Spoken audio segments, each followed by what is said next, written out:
I am really very impressed and excited to get a message from Wooler 2, who says, Ed Davey has apologised and expressed extreme regret.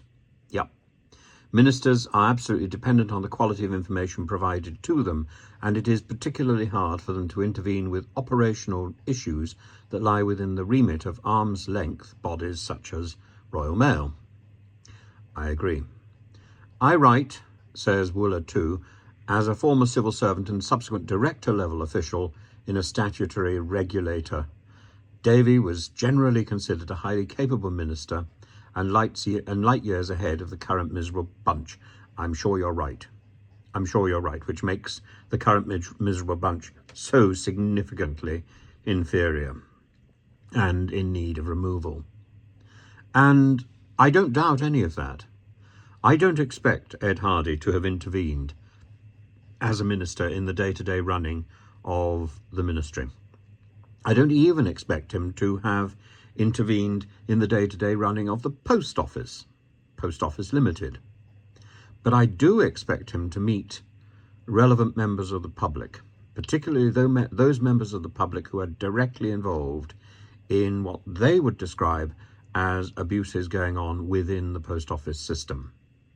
I think Alan Bates almost certainly wrote a very clear and considered letter, and I think by the time Ed Davey was in office, the Horizon issue must have been known, even if it was being dismissed by the post office itself.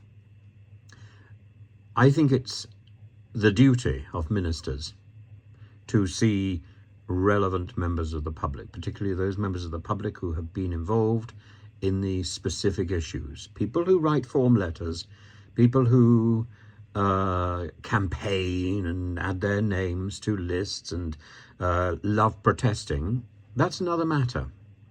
But I think it's very clear that Alan Bates was an informed individual who was part of the issue, who had been directly affected by the issue. And I think it was up to the minister to meet, as I think it's up to any minister to meet people who are directly involved with the issues that pertain to the ministerial problems of the day.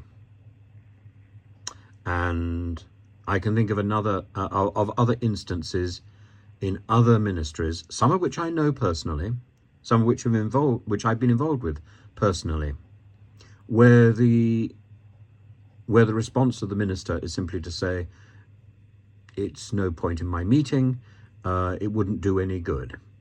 Yes, it would do some good. Engaging with the public is what the minister is there for. Engaging with the public is what the MP is there for. And sending form letters which are advising the constituent to go on some sort of run around, which is certainly what's happened in my experience, in my case, and I think what's happened in Alan Bates' case, and I know has happened in other cases. That's not the job of the minister, but it is increasingly becoming the way that politics is done in our country, and that's the point. I'm not expecting a minister to be hyper-intelligent, hyper-vigilant, or even to be particularly efficacious. I'm simply expecting a minister to do his or her job. And what is happening at the moment is that isn't happening. Now, we have two choices in the case of Wooler 2's comment.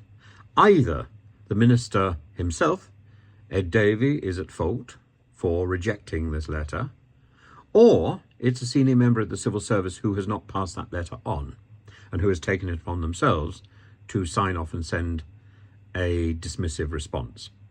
It could be either. And I would love to know what you think.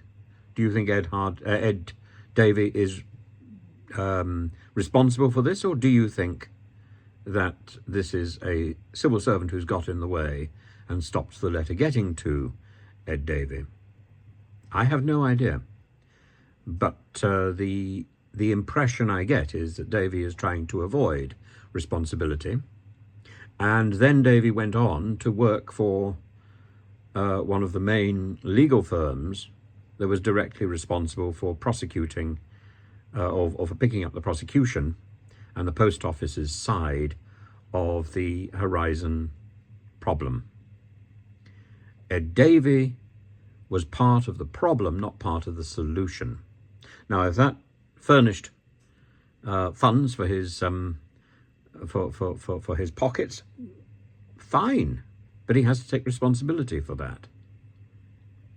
And to duck responsibility, to duck the issue, and not to mention it, that to me smacks of guilt, or at least a guilty conscience, and the hope that it will just go away. I don't think it will, and I don't think it should. I think the only thing that should go away is Ed Davey. I don't believe his apology, because his apology comes together with an acknowledgement, or together with a lack of acknowledgement, for the fact that he benefited from employment, from having some sort of sinecure with the very legal firm that was involved in prosecuting these cases. He has benefited where so many victims have lost everything. The least that they can expect is an honest response from this man who is a leader of one of the main parties in our country. That's the issue.